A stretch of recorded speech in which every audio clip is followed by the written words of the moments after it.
Chers amis, shalom, uvracho b'shem Hashem, naaseh ve'natzliach en ce... On est combien aujourd'hui? Le 20. Baruch Baruch Shemo, le 20 du mois de février. Baruch Baruch Shemo, Ken.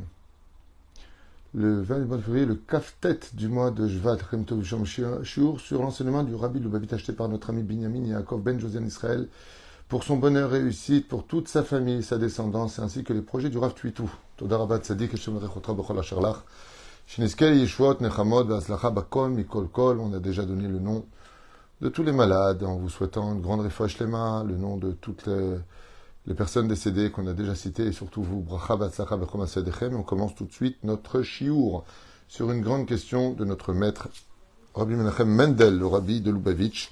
Sruto Yagen al Kol Am Israël, Be'ezrat Hashem, et que dans le ciel il prie pour nous. On est vraiment, vraiment très rapidement une grande Géoula Shlema pour nous tous, à l'échelle individuelle comme à l'échelle nationale, voire universelle. Yalla. Le Rabbi relève un des versets de la paracha de Teruma pour lequel il dit dans le chapitre de Shemot, donc Kavav, verset 15, à Mishkan, Ve'asita et Akerashim, la Mishkan, vous savez que là-bas on parle des ustensiles de la création enfin du Créateur du monde. Dieu a créé l'origine du peuple, Abraham, Yitzhak et Yaakov, le peuple d'Israël en Égypte. Il nous accouche de ce pays avec 10 coups qui vont être donnés à l'Égypte, et puis la mer qui s'ouvrira. Ensuite, il nous prend dans les beaux draps blancs, le don de la Torah. Et maintenant, il va falloir que nous construisions la maison dans laquelle nous allons fréquenter le Créateur du monde. Je dirais que le Beth Amikdash, c'est un point de rendez-vous entre la créature et le Créateur, pour lequel nous devons servir Akadosh Baruch Hu. Vasita et Akerashim la Mishkan Atse Shitim Omdim. Et dans cette fabrication du Mishkan, nous allons prendre des planches de bois. Et là, le Rabbi intervient et pose une question qui a déjà été posée dans le Midrash Tanchuma et d'autres Midrashim, mais nous allons voir ensemble une facette de la Chassidoute sur cet enseignement, grâce au Rabbi. À Mishkan, Shebanu Bnei Israël, le tabernacle qu'ont construit les enfants d'Israël dans le désert, a été fait avec du bois de Shittim. Et donc il dit ici, et là, Ayukrashim Gdolim, les Midaï. Et c'était des grandes planches de bois, puisqu'il y a marqué là-bas, la Torah Mefaretet et Midotehem. Seramot, Orech, Akeresh. Il y avait 5 mètres de hauteur pour chaque planche. Ve'ama Bachetzi, et 75 cm plus ou moins de largeur. Donc on avait des planches qui faisaient quand même 5 mètres de haut pratiquement, sur 75 cm de large. Nishelet Hasheila. Et là, on a envie de poser la question. Depuis quand dans le désert, dit le Rabbi, on trouve des planches aussi hautes et aussi larges? Arrête, on trouve surtout des sikhim dans le désert, on trouve des buissons, on trouve éventuellement des arbres, mais aussi larges, aussi beaux, aussi grands, aussi nombreux. Non. Rashi intervient et pose la question, mais vite, tchouva, le Midrash Tanchuma. Donc, comme je vous l'ai dit tout à l'heure, le Midrash Tanchuma lui-même pose cette question et donne une réponse. Yaakov Avinu tsafa beruach hakodesh atidim Israël ivnot mishkan bamidbar. Que Yaakov Avinu, quand il est descendu d'Israël en Égypte, a vu par le biais de Ruach HaKodesh, comme ceux de prophétie, que nous allions construire le tabernacle dans le désert, et donc, quand il est descendu en Égypte, c'est lui qui a préparé ses planches. Et il les a données à ses enfants, il leur a demandé de les garder jusqu'au jour de la sortie d'Égypte, et qu'ils en auraient besoin pour la construction du Mishkan. Et donc, Mashmagam, le parashat Vayakel, Sham, Mituar, Habitzua, Befoal, Shal Mishkan, והתורה מספרת שאת עצי השיטים הביאו, כל אשר נמצא איתו עצי שיטים, והרי שהעצים היו בידי בני ישראל, עוד ממצרים. Et donc on voit aussi dans la paracha qui suivra, que quand on va demander d'apporter les planches, eh bien elles étaient déjà dans les mains des enfants d'Israël. Et donc, qu'ils ne les ont pas trouvées dans le désert, mais en Égypte.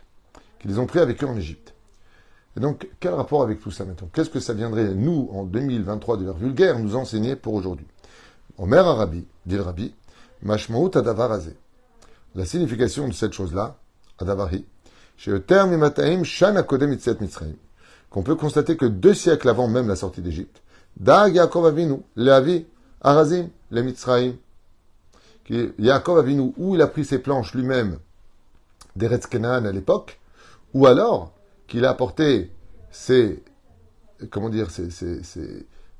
arbre à planter en Égypte dans les jardins des enfants d'Israël pour qu'ils puissent les prendre à la sortie d'Égypte. Et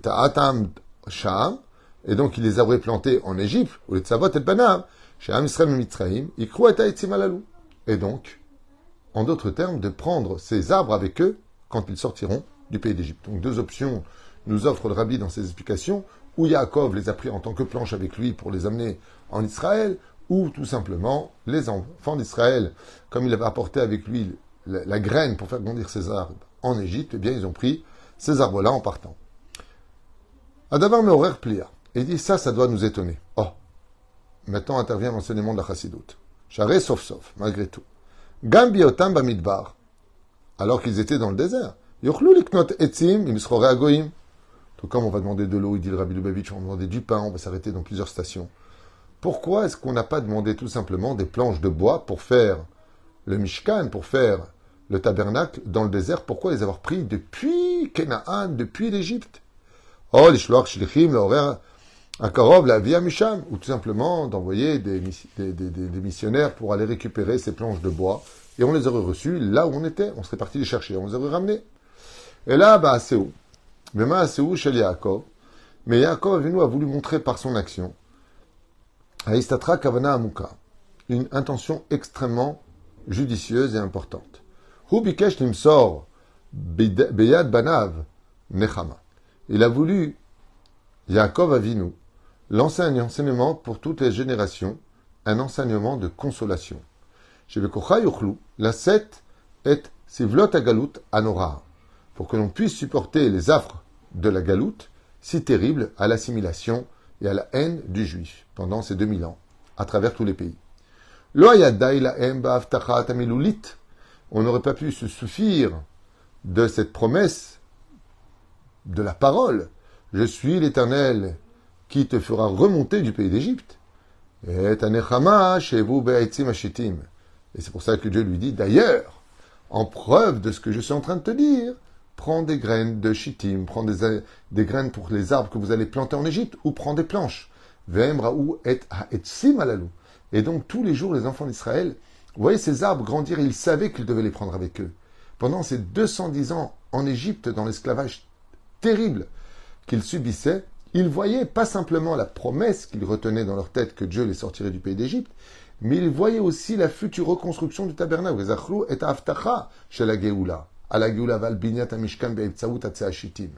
Et donc, il dit, regarde, Dieu nous a pas simplement promis des choses. Lève les yeux et regarde ce qui est devant toi. Au point que Yaakov lui-même ait apporté ses propres arbres en Égypte, qu'il les a lui-même plantés là-bas. Et donc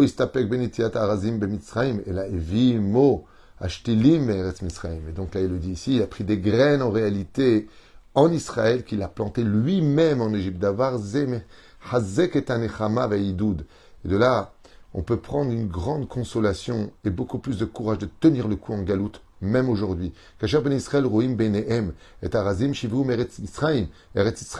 quand les enfants d'Israël ont vu en Égypte que Yaakov s'est fatigué à planter ses arbres en Égypte, en leur disant, n'oubliez pas que quand vous sortirez du pays d'Égypte, vous devrez les prendre avec vous. Le fait qu'il les ait plantés était une preuve active, et non pas simplement miloulite, pas simplement une promesse de la parole, une promesse par l'acte, que la Géoula vraiment aura lieu. Yesh lo shif sha'ad gasha yetera ala nechama anu motzim gam bemekoro perush ze Rabbi Tanchuma, qui dit comme ça. Il chante donc le Midrash Tanchuma nous dit, rapporte le Rabbi, Zoé anechama shemenechamchim et am Israël sharoui begalut shir'e be'enav et ha'etzim shelahem va'mishkan bo galutam.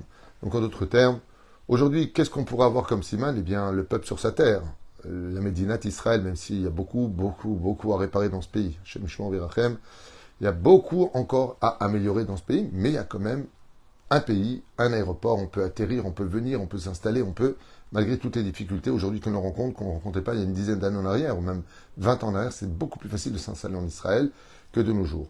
Donc maintenant le Rabbi va expliquer quels sont les arbres, tout comme à l'époque en Égypte, qu'on les regardait quand on perdait confiance, quand on perdait espoir qu'on puisse sortir du pays d'Égypte, on regardait les arbres, on disait, mais quand est-ce qu'on va vous prendre avec nous, vous? Il dit aujourd'hui, qui est cet arbre? Arazim, Shel Yamenu, Em Hatzadikim Shebechol Dor Vador. Tiens, ça rejoint Rabbi Nachman. Il dit aujourd'hui, qui sont ces arbres, qui sont l'espoir? Ce sont les tzadikim de la génération.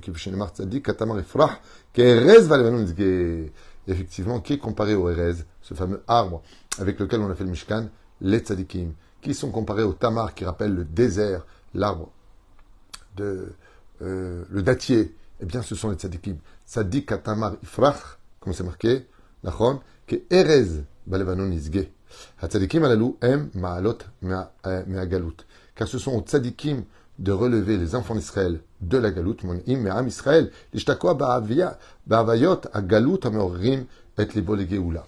Et donc, il revient, dit le Rabbi, à tous les tzadikim, toutes les personnes qui se disent être de bons rabbes, de vrais chefs de communauté, de réveiller chacune de ces communautés vers la Géoula, vers la rédemption finale, de les encourager à continuer à attendre encore un tout petit peu, encore plus. Au Bekocham shel tzadikim elezoche am Israël, le nechama ashlema kepshuta, bevoa Géoula amitit, donc le Rabbi nous dit, tout comme à l'époque nous avions Yaakov qui apportait des arbres pour construire le Mishkan, ce sera grâce aujourd'hui aux tzadikim qui resteront dans la tradition juive avec un langage d'amour, avec un langage intéressant et profond de la Torah, de faire comprendre que la Torah n'est pas finie, que la galoute n'est pas éternelle et que Bezrat Hashem, demain, ou à un moment où personne ne s'y attendra, on pourra entendre un grand chauffard dans le monde, Bezrat Hashem, pour réunir tous les enfants d'Israël sur la terre d'Israël pour la reconstruction du Beth Amikdash et d'une Goy Echad Ba'ares, d'une nation qui vit enfin sur sa terre, non pas dirigée par toutes sortes de personnes bizarroïdes, je dirais, mais par un roi. Et hier ou aujourd'hui, je ne me rappelle plus, c'était hier, on m'a posé une question et on m'a dit, qu'est-ce que c'est un grand dirigeant? Que ce soit un maire d'une ville, que ce soit un premier ministre, que ce soit un ministre, c'est celui qui descend. Quand tu es ministre de l'Éducation, tu es ministre de la Alia, par exemple, de la Klita, eh bien, c'est d'aller voir les pays qui sont concernés par ton poste, de parler avec eux, de trouver des solutions. Aujourd'hui, on envoie beaucoup de gens dans notre pays pour sauver d'autres pays, c'est bien, je ne suis pas contre, pourquoi pas. Mais non seulement la Alia n'est pas du tout prise en main aujourd'hui, mais on n'aide même pas les Français qui ne peuvent plus tenir de notre pays. J'espère que Bezrat Hashem, Dieu me donnera beaucoup de moyens pour pouvoir intervenir, qu'on construise déjà ce binyan, qu'on n'arrête pas de me mettre des bâtons dans les roues alors que ça tient qu'à un papier aujourd'hui, qu'on puisse construire Bezrat Hashem ce binyan le plus vite possible pour pouvoir devenir une antenne hors gouvernement pour aider Bezrat Hashem le plus de juifs possible à non seulement monter en Israël, mais déjà à rester en Israël. Et je finirai juste avec une phrase. De ce bureau dans lequel je vous parle, j'ai beaucoup de coups de fil de partout. Je dis franchement de tous les pays. Ça va pas très bien non plus en France pour beaucoup de familles. Il y a beaucoup de gens qui s'assimilent complètement. C'est la drogue, la prostitution, j'entends de toutes choses. Il y a beaucoup de problèmes en Israël, mais il y en a aussi beaucoup en France. Il y en a beaucoup aussi ailleurs. Et vraiment, je le demande avec beaucoup d'humilité à tous les rabbinim de beaucoup plus se rapprocher de leur communauté. Vous vous rendez compte que pour les Shlom Bayit, je vais aller voir votre travail, mais il n'y a pas avec qui parler. Il faut absolument que les dirigeants descendent vers le peuple, là où ils sont. Je sais que c'est très dur, ça demande beaucoup de temps, beaucoup de force psychologique. Il faut avoir aussi les mots pour être capable d'aider, de faire des appels de telle façon à organiser des Shabbats peut-être un peu plus communautaires, de rapprocher les gens qui se sentent tellement seuls. Il y a tellement de jeunes filles qui sont seules au monde, qui n'ont même pas savent même pas quelle direction prendre pour trouver un khatan, pour s'orienter dans la vie. Et c'est dommage qu'on aille chercher ces réponses-là chez des gens qui n'ont pas de Yirat Shamayim, parce que ce que ça fait comme résultat, c'est beaucoup d'assimilation. Elles vont tomber sur quelqu'un, et c'est le cas de 3 élèves d'une école religieuse à Paris, qui sont déjà en conversion pour une autre religion, par exemple. Ce que je vous dis est de source sûre. Ça m'a été confirmé ce matin, qui connaît personnellement les cas. Et ça, on n'en parle pas, par contre. On ne parle pas, c'est pas grave. On perd 3 neshamot juives qui vont au Guiné-Guéinam, ça, personne n'en parle. On va plutôt voir le côté, voilà, on a les autres qui vont bien, donc ça va. Ça, c'est de la poubelle. Shem Yishmor Virachem. C'est très important aujourd'hui, Bezrat Hashem, en tant que parent, pas simplement en tant que rave, en tant que parent, en tant que responsable, en tant que professeur, de vous intéresser un peu plus à la vie de ceux qui aujourd'hui ont tellement besoin d'aide dans l'obscurité de cette galoute que nous vivons chaque jour. Et c'est sur ça que le Rabbi Lubavitch s'attache. Il dit aujourd'hui, l'espoir, le symbole en Égypte à l'époque, c'était donc les bois, les harazim, comme on l'a dit. Mais aujourd'hui, qui sont les arbres sur lesquels on compte? Ce sont les rabbanim. Qu'il n'y ait pas de chilul Hashem par eux, qu'il n'y ait pas de mauvaise conduite, que vraiment on compte sur eux, qu'on se dise, bon, on a quand même des rabbanim qui sont là, qui peuvent nous aider, qui peuvent nous orienter, sans pour autant cracher sur notre pays aussi facilement. En disant, Israël, Chaz Shalom, vous allez crever comme si qu'en France, ils sont tous tzadikim. Shem Yishmor Virachem. Faites très attention à ça, l'alia, ça se prépare, c'est une alia qui doit être spirituelle, qui vient former l'ensemble du peuple d'Israël. Israël a besoin de nous, et Israël aujourd'hui a aussi besoin d'être un peu réformé. Pour surtout, moi je m'adresse aux Juifs de France particulièrement, mais il faut vraiment qu'on trouve une solution pour être au moins capable de garder ceux qui font la Aliyah et de s'occuper de ceux qui voudraient monter en Israël. En tout cas, moi je me battrai pour cela, malgré tous les rôles que j'ai à jouer ici, juste que Dieu m'en donne les moyens et que vous soyez avec moi pour pouvoir y arriver. Be'ezrat Hashem, pour l'avenir de chacun de nous et pour le meilleur de la Géoula. Bracha Vatsacha à nous tous, et je vous dis à tout de suite pour un prochain shiur qui a été aussi acheté pour aujourd'hui. Donc peut-être que je vous saoule, mais la Torah, c'est une lumière qui en général ne saoule personne. Kol Tov et à tout de suite.